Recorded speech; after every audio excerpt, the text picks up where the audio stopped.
Yes, he's here. He made it. And we're extremely happy to have him here, not least me, because finally I can get all 4 of my cookbooks signed.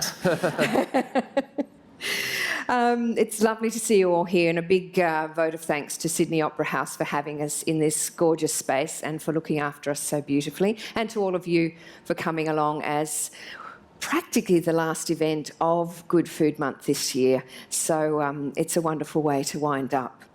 Now, it's also, of course, wonderful to have Yotam here. Most of you probably know a lot about him. You've probably cooked lots of his recipes, but for the benefit of anyone who was dragged along tonight and doesn't know anything, I might just do a little bit of an introduction. It is a little bit hard, though, to sum up Yotam Ottolenghi. He was born in Israel of an Italian father and a mother of German descent, and studied philosophy and worked for a while as a journalist, and then left Israel for Amsterdam and decided he wanted to become a pastry chef, as you do. And then ended up in London with a bunch of rather like-minded souls, I think, including Sami Tamimi, and we'll talk about him later. But he was instrumental, along with others, in setting up the very first Ottolenghi Deli Cafe in London. That was back in 2002. And a couple more followed, all in the smarter, nicer parts of London. And then came the one on the bottom of the pile, the very first bestseller, Ottolenghi, the cookbook, which was written with Sami Tamimi, a fellow Jerusalem native. Then there were the TV series, and many of you would be familiar with Jerusalem on a Plate and Yotam Ottolenghi's Mediterranean Feasts and the gorgeous journeys that he's taken us on the small screen. And a couple more cookbooks through the pile. Firstly, Plenty, which was born out of your vegetable-based columns for The Guardian. And then, I've got them out of order, then Jerusalem. And then finally, the reason we managed to lure Yotam to Sydney, Plenty More, which has just been released and it's the sequel. It's Plenty, the sequel, Plenty More, also vegetable-based, and it's great to have that here for you all to purchase later on and get signed and all those things. And destined, of course, to be another great hit. So lots and lots of things have happened since 2002, Yotam. Did you imagine that way back when you went over to London to become a pastry chef, that all this was going to... It's not the kind of thing you imagine. And no, it never occurred to me. It's a great feeling to be here in this room and just getting all that Australian love is plenty of it. Is kind of nice. And just the whole idea of cooking and sharing my food and having such a wide audience experiencing it is nothing I've ever could imagine. I didn't even know that I'm going to be writing books. It was all. I remember when Sami and I wrote Ottolenghi, the first book. It was kind of, I said, Sami, we've got our customers, they really want a cookbook, and they come in and say, when are you kind of finally publish a cookbook? Let's do that. We'll do this book. We'll get it out of the way, and then we can go back to the business of cooking, and that's it. And never in my wildest dream did I imagine that there's going to be more books and TV and all that business. It was completely unimaginable, and it's a great feeling because the books were popular. I really get to do the thing that I like doing the most, which is creating recipes. And many cooks and chefs would tell you that when you work in a kitchen, you get very little time to be creative. 99.5% of the time, you just churn out food. And then there's just very few moments where there's actually creativity going on. And I'm paid a salary to just create recipes all day long, so I've got the perfect job. And thank goodness, because as you can see from my cookbooks, there's lots of post-it notes in them, and there's lots of things that we have all loved to cook from your books. And I think that's really what makes you stand out from many cookbook authors, is that you write recipes that we all really do want to cook. But let's go back first to where it all began, I guess, in Jerusalem, and your obsessive relationship with food, that, as to quote, and your childhood in Jerusalem. What was it like? Where did the food bit come in? Yeah, well, the food was always there. I was one of these very fortunate people. I'm sure there's some people in the audience that would probably experience this, that have had the kind of a very multicultural, multi-culinary background. I have, my parents are obviously, as Joanna said, from two kind of big European cultures, and so I had that food at home.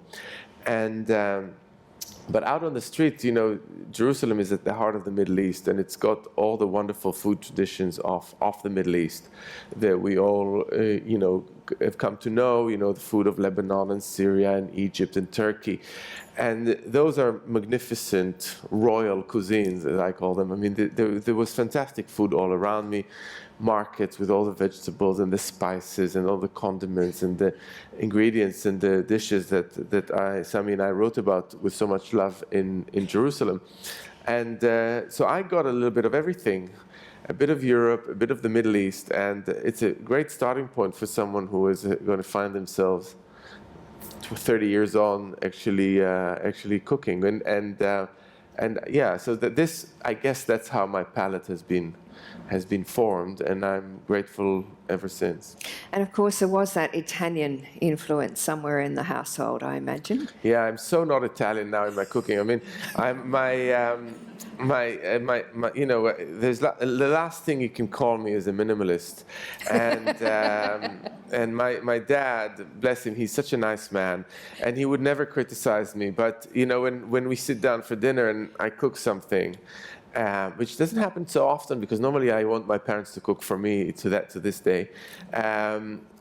He looks and he eats and he enjoys it, but I know he thinks my food is way too busy. And for him, you know, just a couple of vegetables on the grill, some olive oil, maybe garlic, that's the end of it. Good ingredients, not messed about, no all those spices and herbs. And so, you know, it's a very different approach to food, but it's still it still comes from the same place. It's that kind of appreciation of how good food can taste and the celebration of the ceremony of sitting down for a meal, which was always very important in our house. So I think it's definitely had an effect on me, even if I don't cook Italian. But you were saying you had really popular lunch boxes at school. Oh yes, I had popular lunch boxes at school. So there's two traditions in the house. There's the Italian tradition and there's the German tradition. And as you can probably imagine, one was slightly, you know, more attractive to a youngster growing up than the other. But I have to give my mom credit or discredit for something, because she really kind of corrupted the whole family. Because my dad actually comes from a good Jewish family. They used to keep kosher most of the time. But my mom is like from a they're not good Jews. And so we were served pork, and my mom used to buy her ham under the counter from a butcher shop in Jerusalem. That's true. The guy would give it to her wrapped up in a brown bag, and nobody would know, because it's just not, you know, if he would sell it out in the open, he would be stoned. So I mean, you're laughing, but this is quite serious.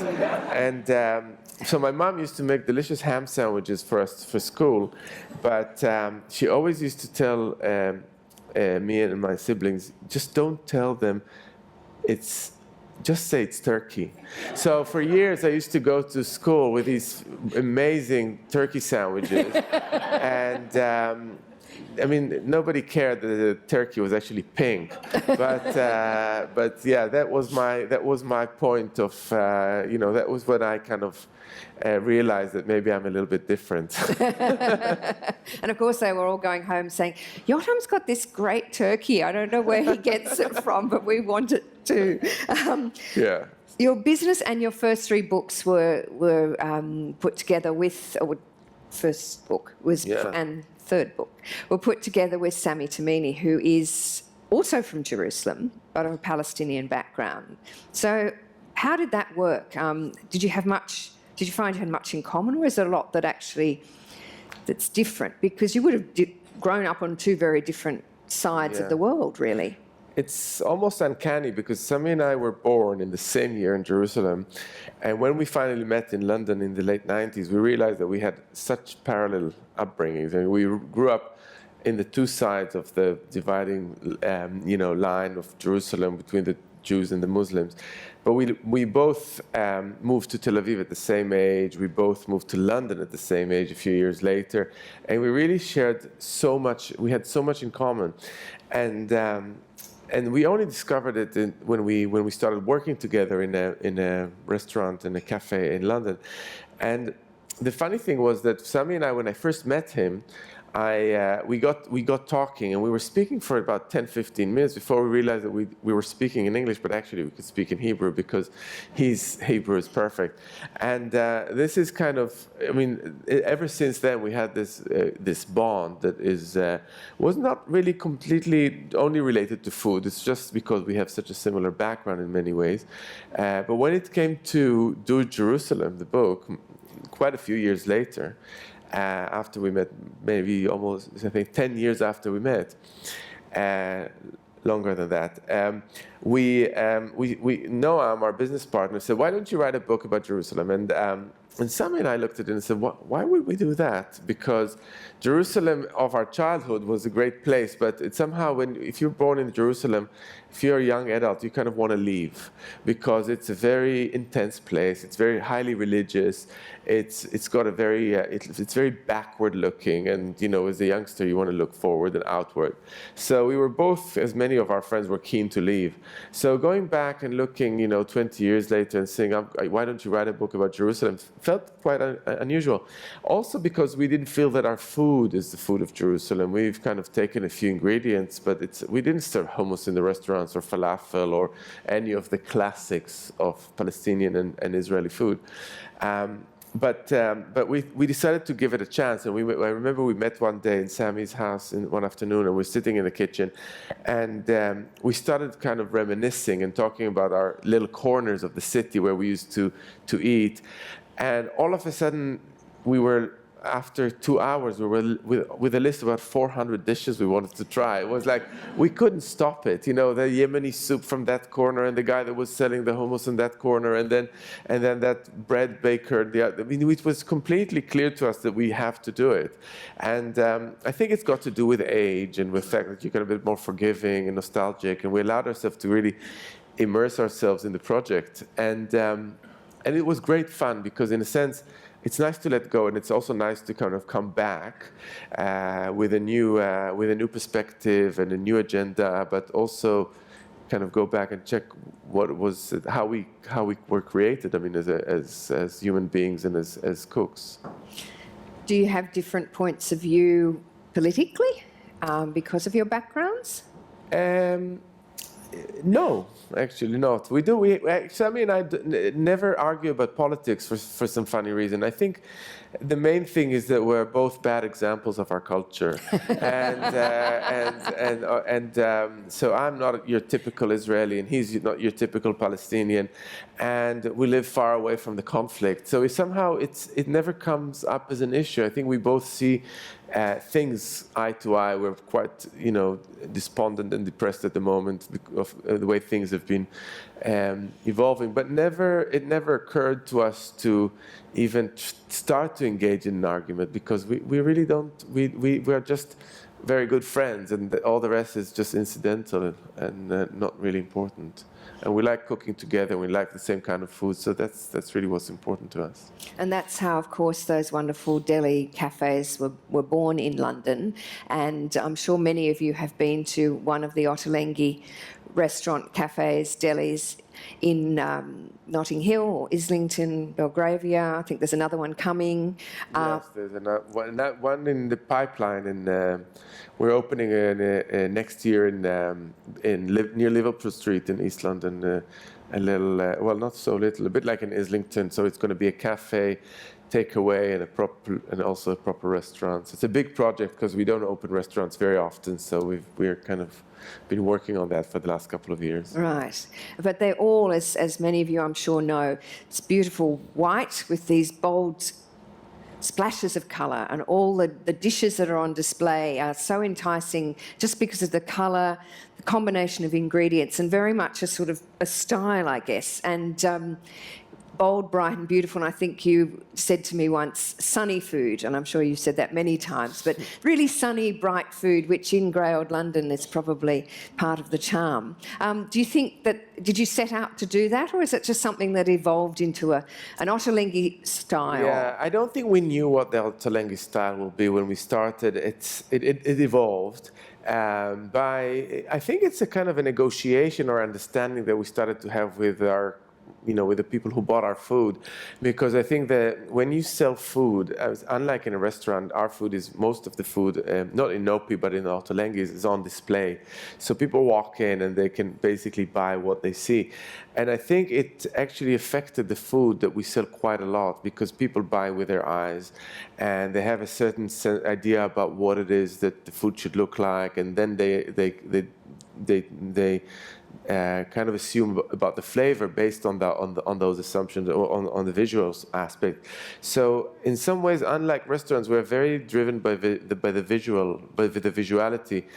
And after a few years of working on honing our tools, our displays, something that both Sami and I are very proud of. I used to spend not so much now, but I used to spend hours setting it up. It's like if you've traveled in the Middle East, you see the market stalls holders coming in the morning and building up their piles of spices or vegetables, etc. We kind of apply the same attention. And when you come in the morning and you want to set it up, there's a lot of things that that need to fit. You fit this plate under that one, and it's a juggling act. But it's something that both of us think is very special, and then where the food has to really look great. So it's almost the opposite. We think of what it looks like before the flavor, but the flavor also needs to be good as well. What's an Ottolenghi dish got in it, and what's not an Ottolenghi well, dish? this is a tricky one, because I have been trying to put some kind of get a description of what it is to be an Ottolenghi dish. And I was forced to recognize a while ago that we are limited by a certain Ottolenghi ethos or brand. And that was when I was in my test kitchen, and we were trying this dish, which was a really delicious pea soup. It was spring and the peas were delicious and sweet, and it really was almost perfect. And we were testing it, and everybody said, "Oh, that's really wonderful. I'm going to have another bowl." But then one of my assistants said, "But it's not very Ottolenghi."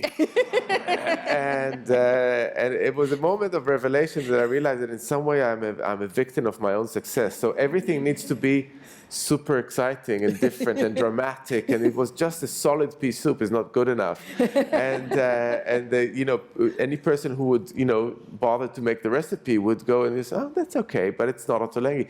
So now we've had to kind of we had to upgrade this very quickly and find some kind of busy croutons with saffron and all sorts of spices built into them to make the poor old pea soup taste really different.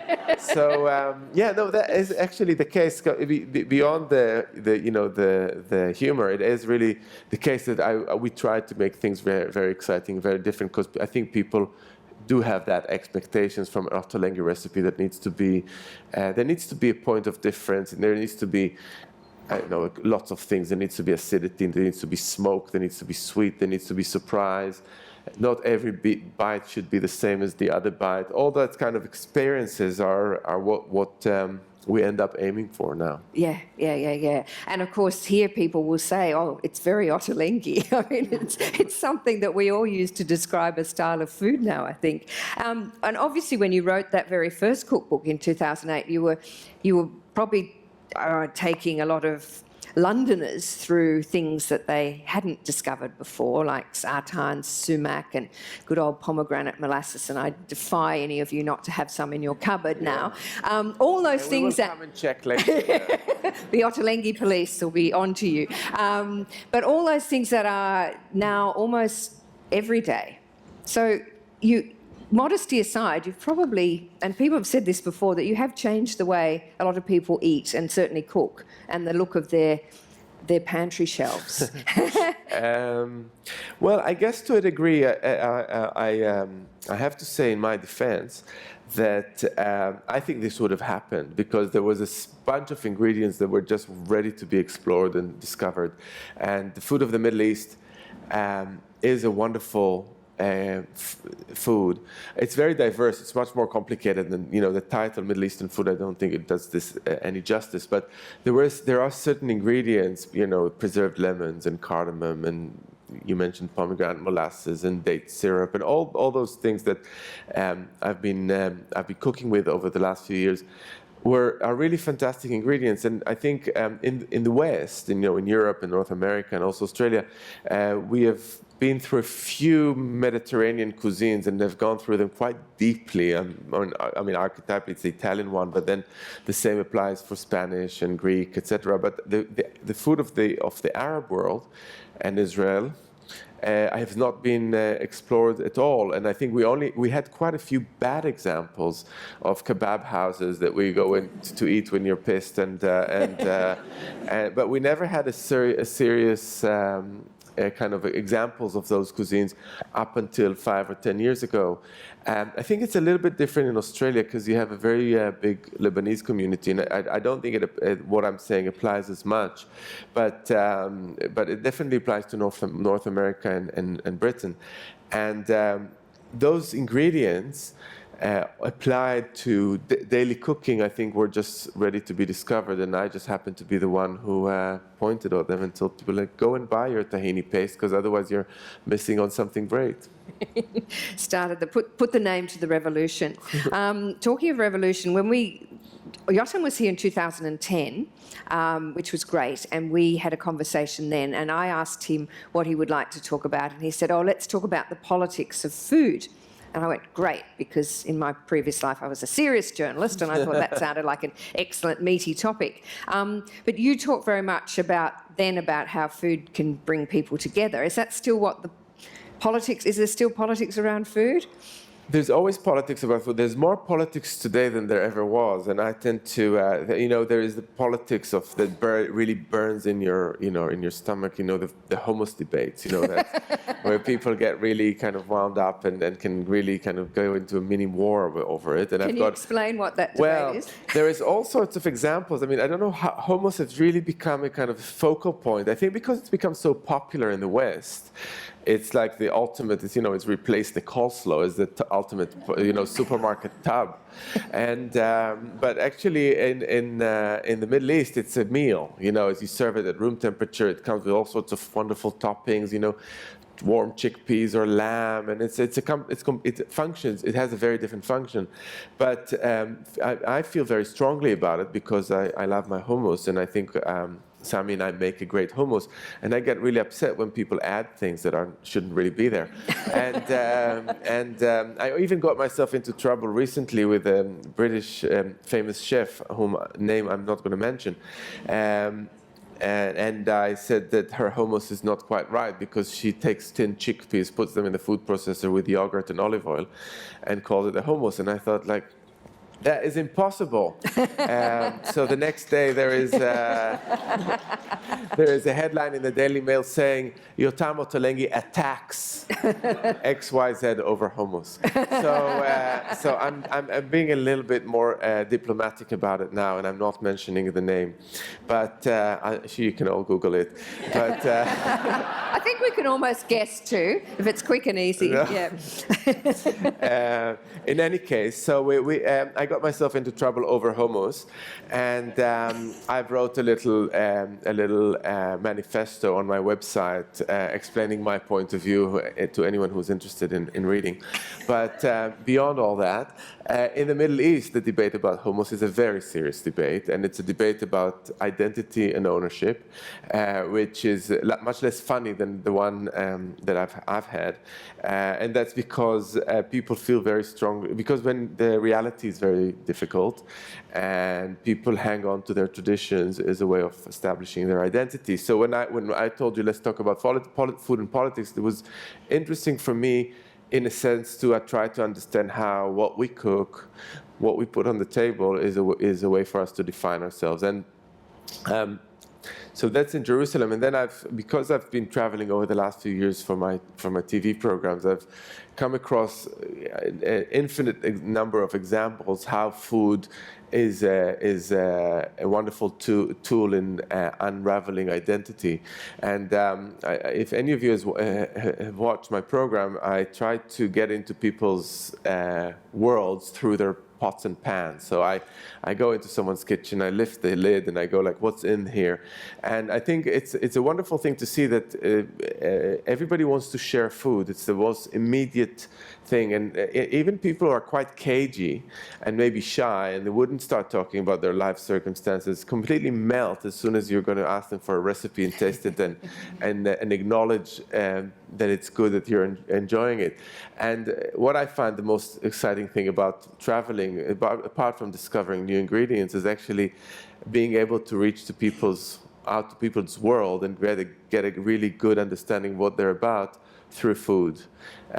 So I mean, that's really my mission when I go out to do a TV show. It's actually to kind of, first of all, share food, but then to kind of peel off layers and see what else is hiding underneath. And have you had some revelations through that? I mean, obviously you have with the show, but learnt things that you mightn't have known, or got to hear stories that you might not have heard otherwise? Oh, constantly and all the time. Like I don't know if any of you have watched the one episode where I go to Morocco, and I was cooking with a bunch of Berber women in their house in the mountains, and all of a sudden she just starts laughing. I mean, we've been there for 2 hours, and it dawned on her that she's never seen a man roll couscous, and I thought that was an amazing moment. I mean, her and her friends started laughing almost hysterically. I mean, for that thing, and in our world. I mean, of course, not all men cook as much as they should, but the idea that she's never actually seen a man touching couscous and that made her laugh, it's a very revealing moment. So these things are so poignant in the way they kind of unravel cultures and show us how different we all are from each other and how much there is going on.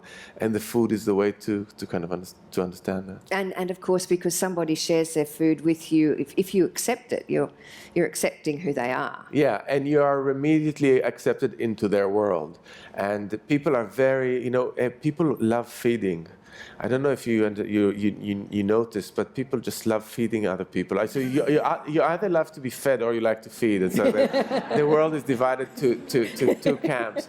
And whenever you go, you do see the two sides, the feeders and the fed. And it's just wonderful. I think it's a wonderful thing. So anyone can identify with either side of the equation. I think you're a bit of both, though, aren't you? Yes, I am actually. That's true. Now, many chefs and food personalities are also activists these days. They have causes, and I think you've kind of resisted being the poster boy for a lot of causes, from Judaism through to vegetarianism. Do you have any causes? I don't have causes as such. I try to focus on my main task, which is producing wonderful food. And if something comes to mind and it works for me, then I join the cause. There is, for instance, something that I feel very strongly about at the moment is there is this campaign going on in Britain about feeding pigs waste of restaurants, because for many years, due to the mad cow disease, they stopped feeding pigs. Sorry. We'll have to discuss that in private later.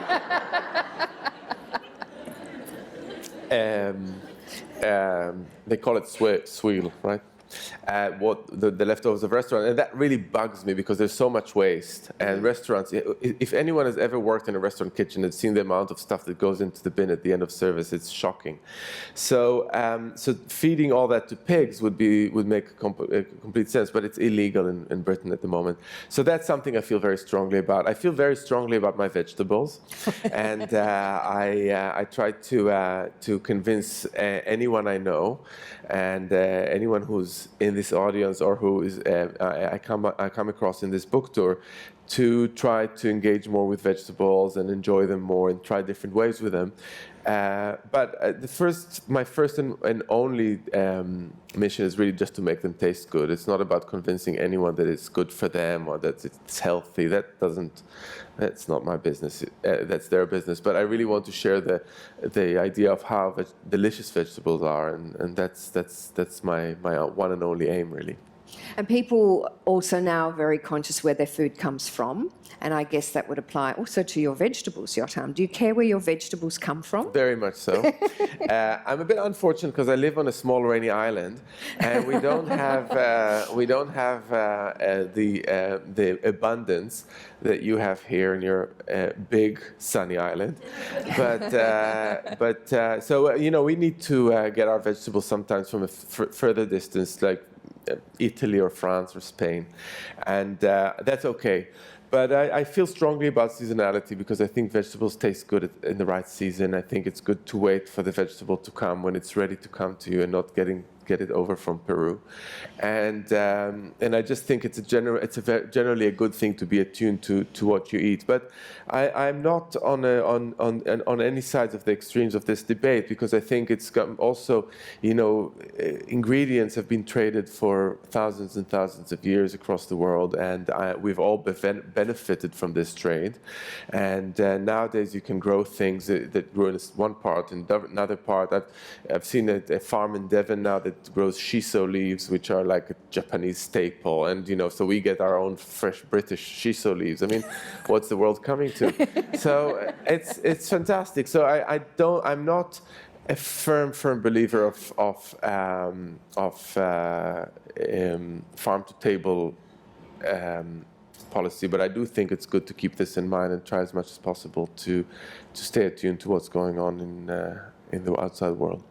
So you talk about living on a small rainy island, and you talk about England as we. And I read recently that you describe yourself as a London boy at heart. So what does being a London boy mean to someone from Jerusalem? It's nice to think you can be a boy at the age of 45. You wrote it. I wrote it, and now I think it's no. But in a sense.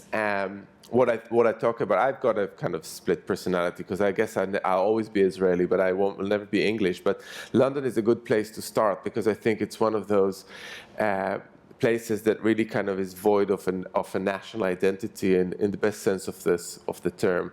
It's a melting pot is a cliche, but it really is a kind of impossible mixture of people that constantly interact with each other. Lots of Aussies, by the way, and we love them, and many of them work for me and with me, and affect the way I cook. But I think the main thing is that London does have that ability to suck people in and get the most out of them, and because it's such a busy place and everybody works so hard, there's also kind of this hyper creativity going on. So it's nice to be part of that kind of factory of creativity that I think London really breeds. So I'm very proud of London because I think it's very cosmopolitan, but I think it's also a very tolerant place.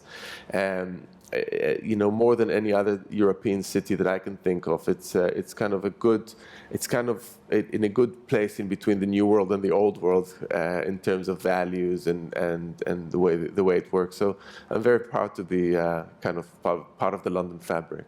And of course, we have to ask if you have a favourite British dish. Oh, well. Now that you're a London boy. I do make a good Yorkshire pudding.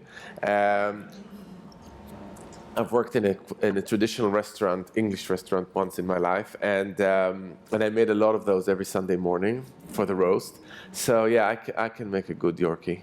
And what about Jewish dishes? Obviously we're talking about growing up in Jerusalem, that very Israeli tradition of food that's much more Middle Eastern, Mediterranean, but there are all those classic Eastern, Central European Jewish dishes. Do you engage with any of those? I will have to use a joke told by another chef in another event, not myself, but I thought it was very funny. And he said that in Israel, you only eat gefilte fish if your grandmother is still alive. which I thought it was that's quite a good point. So it's kind of the evil necessity. That's what the point he was trying to make. So I can actually eat anything, including the filter fish, if it's covered in horseradish, and you can't taste anything but it. Then it's one of the most delicious things in the world. But Eastern European food, Jewish Eastern European food, has very good examples. In Jerusalem, we have our babka, traditional kind of Eastern European cake that is a yeasted cake, a bit like the challah, and it's stuffed with either nuts or chocolate or both, and it's absolutely fantastic. We have a very good chopped liver. Sami makes a great chopped liver. He's a good Jewish boy. And there is good matzah balls. So I'm not knocking Eastern European food. It's not my first port of call. I'm more in the Sephardi tradition or the Palestinian tradition. But I think what I like about Israeli food is that kind of it brings the best out of all cultures. It kind of picks the best things. And as a result, I think what's going on in Israel now is really exciting because the new chefs, the new generation of cooks actually try to managed to marry together the cuisines of their ancestors, mostly Sephardi Jews from North Africa or from Syria or from Iraq, with some of the local food that's been cooked for generations in Israel, in Palestine. And the result is actually really exciting. You get like a proper food that is good for the place, so less Italian restaurants and more, or French, and more proper food that is from the region. And I think that's a wonderful thing. Mm-hmm. So have you, in your travels, also discovered, you've introduced everybody to new ingredients. Do you keep discovering new ingredients? And are there some we should know about that we have to go looking for? Some of the ingredients that I discovered and bring over to the UK are from Australia. Seriously? Seriously, yes. Like, for instance, we sell verjus. Ah. And of course, it wasn't invented by Maggie Beers, but she's done a lot to popularize it and to have it. I mean, the French have been cooking with it for years, and before the French, everywhere, the whole world, that people have been using the juice of unripe grapes instead of vinegar, and it's a wonderful thing. But as someone who's really brought it into vogue, she gets a lot of credit, and so that's a bit of an Australian ingredient, and it appears in plenty more, by the way. But more, there's tons of things. I in my travels recently, I've come across in Jerusalem kashk or kishk, which is fermented yogurt that's been allowed to dry completely in the sun and develop a very intense flavor. It's really hard to get, but once you get it, it's absolutely delicious. It's sold normally in a rehydrated form, so in a jar. But when you go in the old city of Jerusalem, you see these these little white rocks, which I always thought was soap, but actually it's dried yogurt, and it's absolutely delicious. It's kind of if you imagine mixing together feta, parmesan, and blue cheese.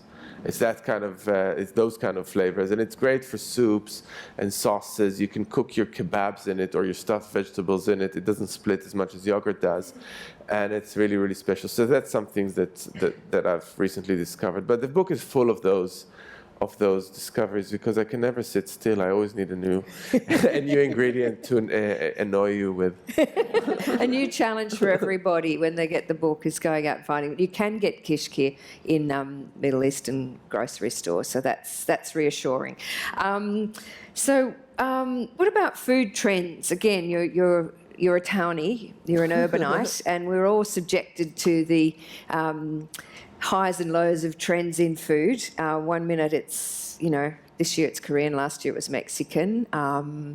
Superfoods, all sorts of things that come and go, crazy diets, all that sort of stuff. Do you follow trends a little bit, or do you ignore them completely and set your own? I pick and choose my trends. The trends that I don't follow are the health trends, because I don't believe in health trends. I believe everybody should eat a little bit of everything, which is a very commonsensical thing to do. I'm sure all your mothers told you when you were growing up, but we've been almost indoctrinized to kind of purify our diets of certain things, and I think that's the wrong approach. If you take something, you put something in that you shouldn't, and I think.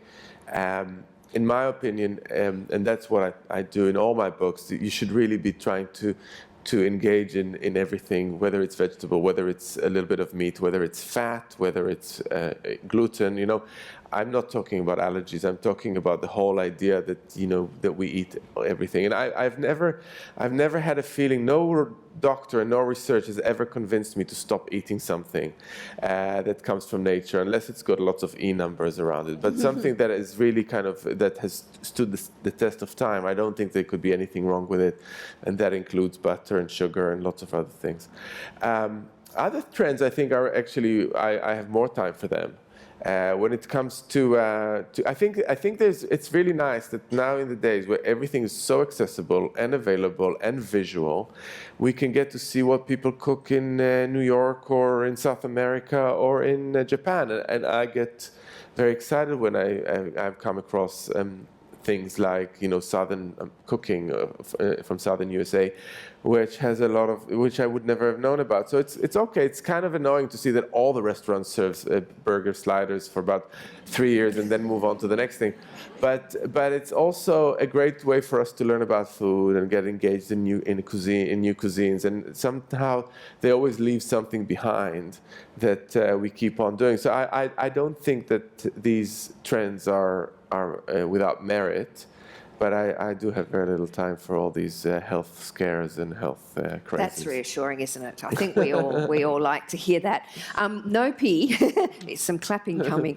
Nopi, your restaurant in London, which Nopi stands for North of Piccadilly, which is where it is, has some Ottolenghi style dishes, but also has some Asian influenced dishes, I guess. That's partly due to your chef there? Yeah. The chef who runs Nopi and creates the dishes there is called Ramal Scully. He's Australian. And he's a Sydney boy. He's not a London boy. Well, maybe he is now. Yeah. And he's a super talented guy that I've been working with for the last 10 years. And he's brought his own cuisine. Scully is originally from Malaysia, so quite a bit of his background in food comes into the equation, and it works really well because it's first of all, it's food that I like, but it works very well in London because it's got all this kind of sunny flavors. And Scully and I are actually working on the Nopi cookbook now at the moment. Going to co-write it, and it's going to appear on your bookshelves or in your bookstores, hopefully also on the shelves, in about a year's time. Great, that means you can come back again. Yeah, and it's a very exciting project. So Asian style dishes. So that's great. Middle Eastern, Asian. Is there a line between fusion and confusion? Is there a point where you actually stop, you know, melding flavours from your travels from different parts of the world? I try to tell myself that there is a little bit of logic behind my madness, and in my mind there is I try to look at it in geographical terms, and I kind of take incremental steps. So I started off in Jerusalem, as we've established, and then I've moved a bit north, a bit east, and a bit west, so North African, recently to the area east of Israel, which is, you know, around the Persia, Iraq, and I've discovered in Iranian food some of the most exciting ingredients that I've been cooking with over the last few years. Kashk is one of them, but barberries and limes and all sorts of dried limes and all sorts of wonderful things. So every step I make makes sense to me. You know, I said, okay, so if I'm using walnuts and pomegranates, I can add saffron and I can add lime, and it kind of rhymes. It has a certain logic, and that's the explanation that I give to it. And then I can move on to India and add the dals and the lentils, which are also very much part of the core Middle Eastern diet. So I don't do things willy-nilly, and I don't jump up on the plane to Finland and bring mousse and add it to my repertoire. But I do have that kind of idea of what would work and what doesn't work. But I do it carefully, and I'm a great believer in tradition. Despite even if it doesn't look through my book that I'm a great believer in tradition, I think certain recipes that have stood the test of time you do not play with, and those are I have great respect for. And when people get angry with me for playing with them, I don't blame them. Recently I got into trouble over an Irish stew with a lot of Irish and English people that thought it was just unheard of that I add orange zest to my Irish stew. Fair enough, but I've got an Irish mother-in-law and she forgave me, so that's okay. Yeah, so that's how it goes. You're always going to get some people angry when it comes to food, talking about politics, but I have a clear conscience. Except when someone messes with your hummus. Yeah, no, that is not, that you don't do. So we should talk about plenty more, of course, because you are a crusader for vegetables, the downtrodden world of vegetables. And this book is full of vegetable recipes, and you've listed them by cooking method, which is really interesting. Yeah. Is that to encourage us to go beyond boiling? Yeah, well, boiling is out, and overboiling is even more out. Because I think anyone that has ever experienced had the Brussels sprout effect of childhood knows what I'm talking about.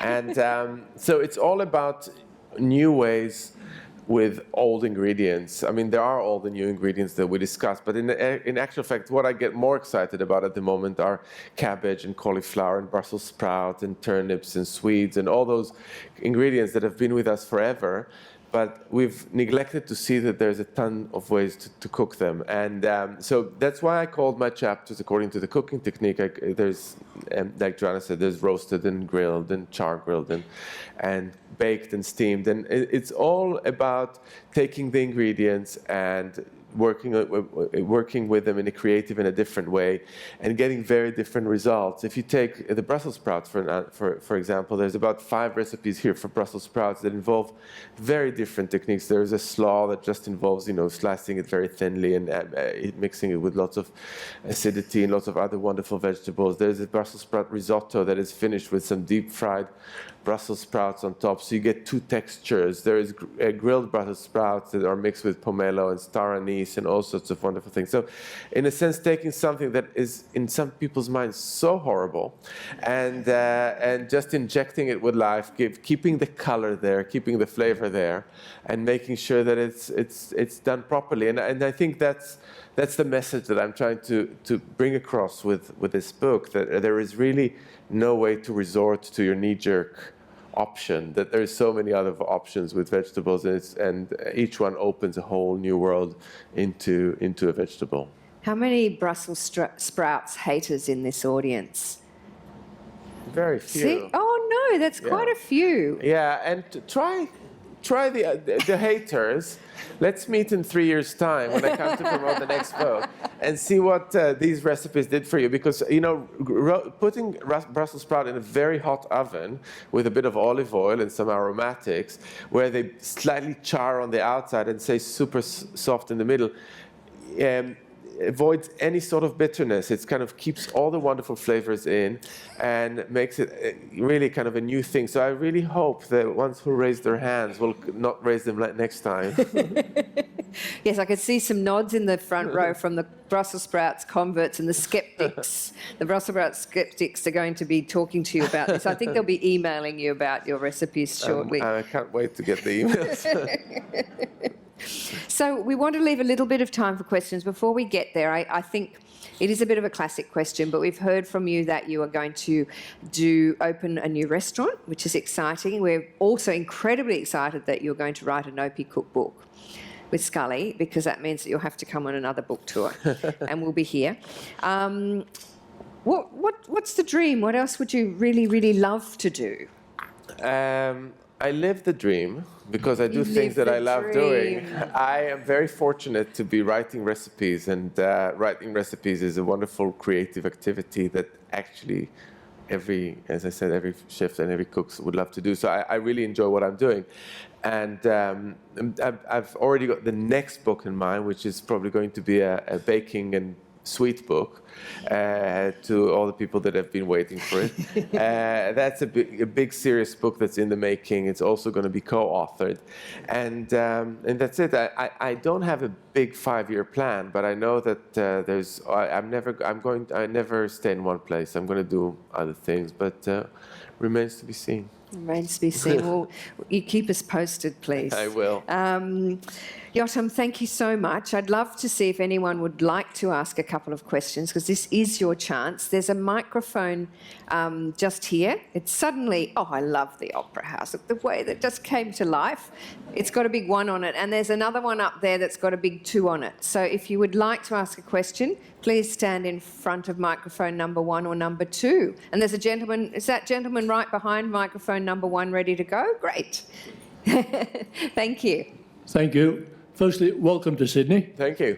And it's nice to have you here. We know that the Lebanese make the best hummus in the world. I would never argue with that. Definitely not the Greeks. Definitely not. Could you tell me, when you do your hummus, do you use the tin or do you boil the chickpeas from the beginning? Absolutely no tins. No. Absolutely no tins. I use tin chickpeas for many things, and they're absolutely fine for stews and when you add them to soups, etc. When they are when they're in the context of other flavors. But hummus is all about the chickpeas, so you really need to work from fresh chickpeas, and not a tin doesn't work for me, not at all. Nadia, can you tell your mother?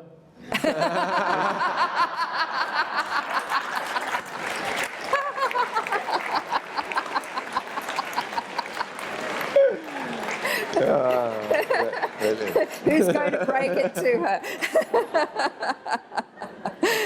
Ottolenghi said. Hi. Hi. I actually have all of your cookbooks, but the way I find myself cooking your recipes most of the time is to actually look at what I've got in the cupboard and Google those ingredients with the word Ottolenghi next to it, which makes me wonder, I always come up with something, which makes me wonder, how many recipes do you think you've actually written over the years? Well, I'm very pedantic, as you can probably imagine, and I keep track of things. And all my garden columns are numbered. So I've published about 420 columns, which is, I think, about probably, plus the books, it's more than 1,000 recipes, over the years. Wow. Great question. I wondered if you expected an accurate answer. Yeah, I don't know why I know this. I shouldn't be admitting to this, but it is probably the case.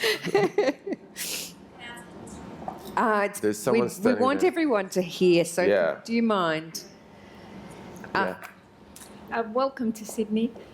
I've watched a lot of your programs and you've been in a lot of kitchens. Have you been in any kitchens where you felt unwelcomed? It's a wonderful question. I have to say, the answer is no.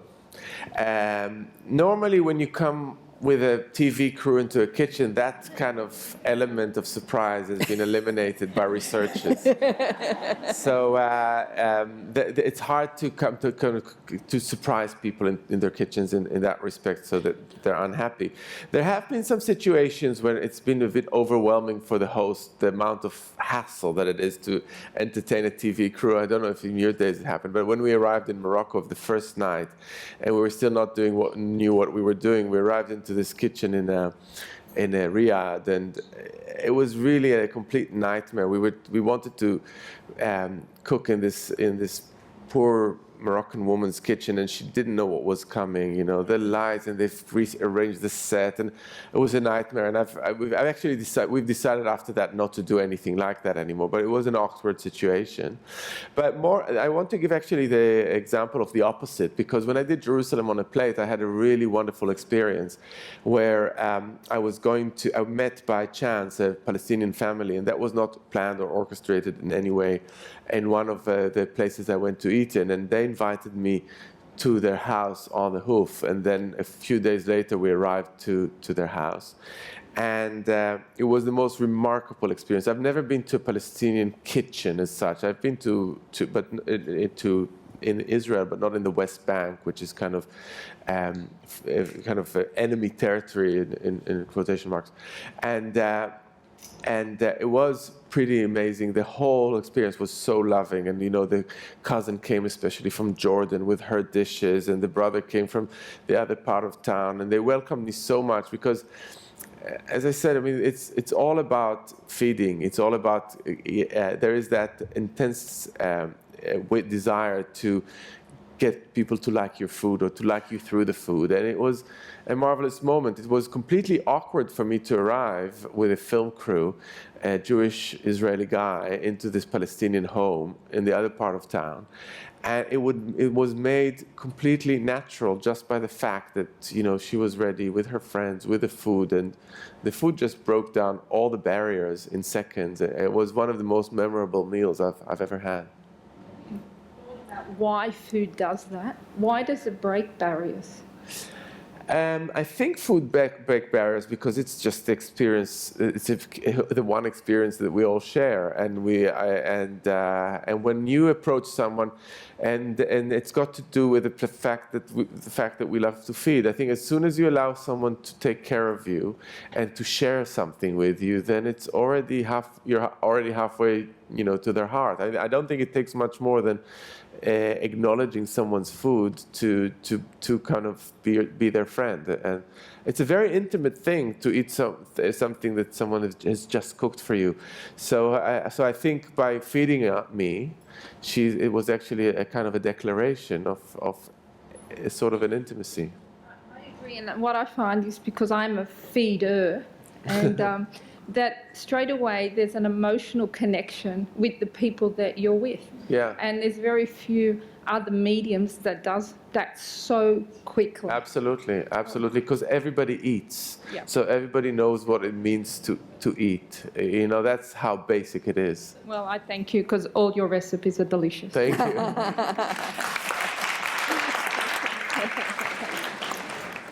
Hi. Hi. I don't know how long you've been in Sydney for, but I wanted to know what are your highlights about eating in Sydney and any restaurants you've enjoyed. So I have to disappoint you. I have had a couple of meals yesterday at Nomad, which is a great restaurant run by a very talented chef called Nathan Sassy. Yeah. And it's a great place, but I've mainly, I'm afraid to say, eaten my food since I arrived here, which is what happens when you go on a book tour, because all the events are showcasing you and your food. So I've been to North America now for 2 weeks, and then I arrived here in Sydney, and all I've been eating is the cauliflower cake from Plenty More. So I don't think I'm going to have much of that when I come back home. The buttermilk okra that it was a collaborative dinner at Nomad, so we had 5 chefs, which was extraordinary, and there was a really beautiful collaboration, and the way all the flavours melded in from Nathan Sassy of Nomad, and Soma, who is Turkish, and Michael, who's Israeli, and Simon, who is Lebanese. It was lovely. Absolutely. But your buttermilk okra. Yeah, It's in here. the book. It's in here, isn't it? Yeah, that was extraordinary. I would never get tired of eating that. That was my food. You mentioned earlier that you think it's good for people to try a bit of everything in their diet. Do you have a particular guilty pleasure? I tried not to engage with guilt. So, I eat sweets and things that I shouldn't be eating, and chocolate bars of maybe not the best quality. I know a good one when I come across it, but I never stop myself from eating something that I see and love. Not really. I mean, I have, like many cooks and chefs, I have my instant ramen noodles waiting for me for a moment of need with a bit of MSG added to the equation. And I don't torment myself about it. Like I said, I really do feel that we need to start feeling a little bit less pressurized to eat in a certain way and not to eat in other ways. It's very liberating to stop thinking what you have to eat and not eat. And believe me, I really do that. I have my coffee or my caffeine, I eat my bread, and I eat this. But it's once you've actually started afresh without the guilt, you realize that you actually do tend to eat quite balanced, because that's kind of, it's more instinctive, I think. Well, I recommend trying a Tim Tam if you haven't had one yet. I have. Thank you. Thank you. I have tried Tim Tam. There is a shop in Notting Hill that sells Tim Tam. The grocer on Elgin sells Tim Tam.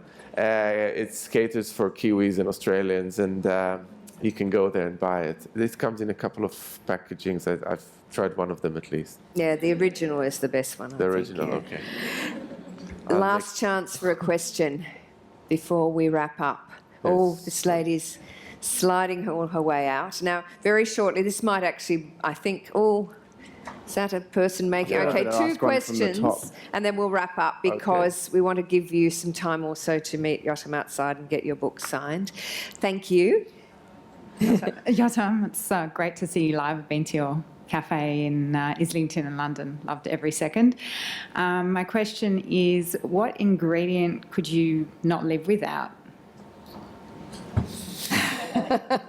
This is the wrong person. You're asking the wrong person the question to the wrong person, because, whichever way. I could not live with so many ingredients. So if you ask me for one, I'll start probably a list. I guess maybe lemon would probably be the one. And actually, it's very interesting. It's a good question because it makes me think that this book. I was talking about versatility with vegetables, but this book takes lemon to the extreme, because you all know my love affair with lemons. It's almost comical how I squirt lemon juice into almost everything, especially on the TV. But this here, there's a lot of lemon chopping, lemon flesh going into salads. There's a lot of roasting of lemon slices also going into salads. There's the Iranian lemons that are dried hard. So I'm showcasing lemon here in quite a few new guises, and I think that would be probably the one that I choose to answer this time. But ask me tomorrow, there'll be another one. Thank you.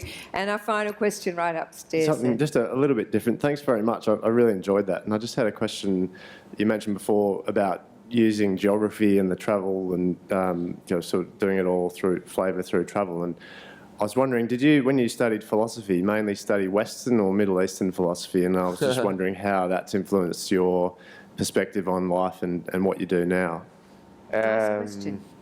It's a good question. I studied only Western philosophy.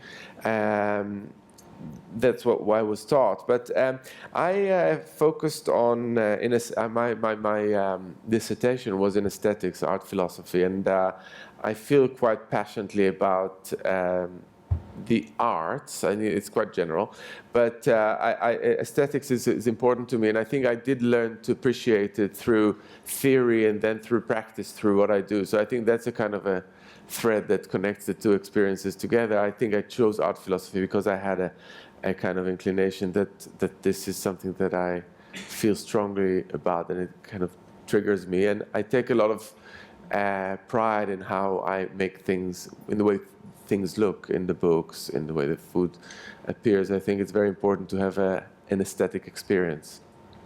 Wonderful. Thanks very much. I found it really interesting. And